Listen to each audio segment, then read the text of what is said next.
السلام علیکم. زما نوم علي نواز خان دی، د ویسي عمرآباد 11 ممبر یم. دا چې کومه د موجوده حالات روان دي چارسدې سبزي منډۍ باره کې، دا چارسدې ډومبۍ منډۍ هم زما په ویسي کې ده. دا دویمه چې دا اوس ټیمې رشوت یې اخیستې دي او دا ډي سي صاحب او کمشنر صاحب چې دا دغه دي که نه، دوی سیاسي چې کړي دي او بیروکریټس دي زمونږ، نو دوی کم از کم دا نه سوچ نه کوي چې ته د 55 کنال ته ما واګزار کړه او خالي کړه، نو ته د 55 کنال خلک ته 20 کنال ته په کوم حیثیت راولې؟ صاحب تاسو چې دا کروجه پخلی و که نه، دا خو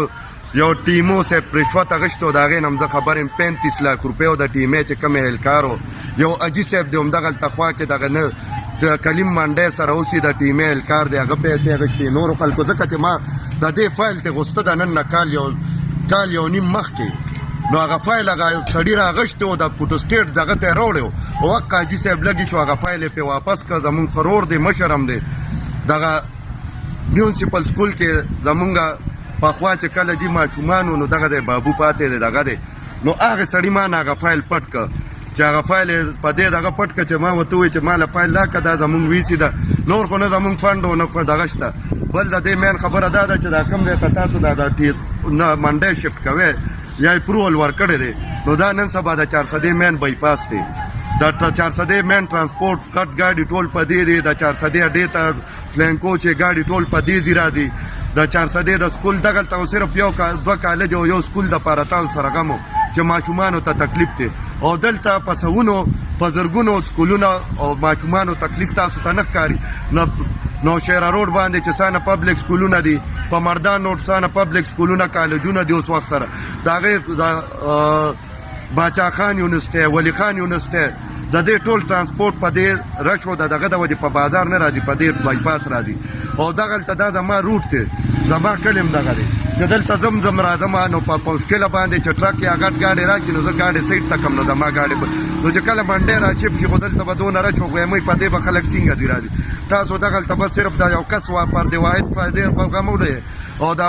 عوام بل لکه مین سټیک هولډر منډۍ والا دي، منډۍ والا هلته نه دي، په کوم قانون یې تاسو بوځئ؟ پته نه لګي چې دا کم قانون دی او کم دغه دی، خو پی ټي ای دور دی د څوباړو، د خلکو دا څوباړي چې څوباړو لیوټ ورکړو، دا لیبه خوشحالي چې نه ایم پی ای شته نه ایم این ای شته، نه قانون شته نه ښه شته نه بد شته، چې قانون و دغه بل لکه تاسو وایئ چې دا منډۍ شفټ کېږي بالته، نو زه منډۍ شفټ شوه، خو دا د کالج ځای دی او دا زم پکې مالک یم، زمونږ د مشرانو دې ته په دې نه دی دغه کړی، اسلامیه کالج په دې لپاره نه دی ورکړی چې دې کې به دغه، او ته ما له ترنو کې به ځای راکړې او دغه به جوړې، ترنو کې به ښه چې دا کوم حالات اوس بیا روان دي د میلیټنسي او دغه چې زما ماشومان هلته وژنې په خلکو، دلته موږ ته کالج او دغه جوړ کې چې عوامو ته اساني زنانو سړو ته دغه ته چې خلک په اسانه باندې کرایانې نه لګي، زمونږ د خلکو د غریبانان خلک چې زمیندار لومبې زه په خپله زمیندار یم، کله په لکونو کې لوبې کوو کله 10 روپۍ را سره ني چې دغه ني، او خبره دا ده چې لکه دا مونږ زمیندار خلک یو چې مونږ ته دلته کالج او دغه جوړ شي، چې اسلامیه کالج ته ماشوم خاص کل په جمعې کې ځي راځي، سهار دی او ماښام راځي، ټوله ورځ د هغه ضایع شي بانګونو مال پاسي، په تعلیم څو کې 400 نه قابلي، بل غریبانان خلک د کرایانو پیسې ورسره ني، چې هلته هغه ځي راځي کرایان هم ورسره ني، کار څونه قابلي، چې پرېږده دې ټیکنو تعلیمو کې دغه وکړي پروفیشنل دغه ته لاړ شي، یا د ستاسو په شان افسران شي، د چارسدې افسر ناستې مونږ به پرې ښه ښکار ورځو، ستاسو په شان مسعود و دغه خو به نه د ګنډاپور زمونږ ټیم و مسعود صاحب ته دغه، نو چې دلته هم دا څه د وجې چې هلته د کیډټ کالج و د هغې د وجې چې دلته د اسلامیه کالج برانچ جوړ شي، نو زمونږ خلک به هم لږ تعلیم یافته شي، هر ځای به بیا زمونږ خلک ناستې، نو څوک دا چلونه به را سره صاحب نه کوي چې دا کم را سره روان دي. او درېیمه خبره دا ده چې د نوشهره روډ کولو کې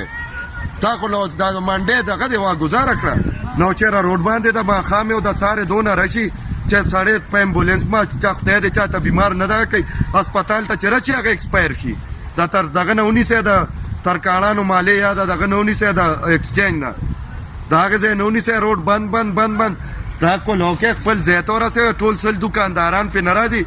چې ټیمې دوکانونه خو وروستي دا نور دوکانونو دپاره تاسو مونږ غرقو تباه کړو، او دغه کړې ته سل دوکاندارو لپاره لکونو خلکو ته تکلیف دی.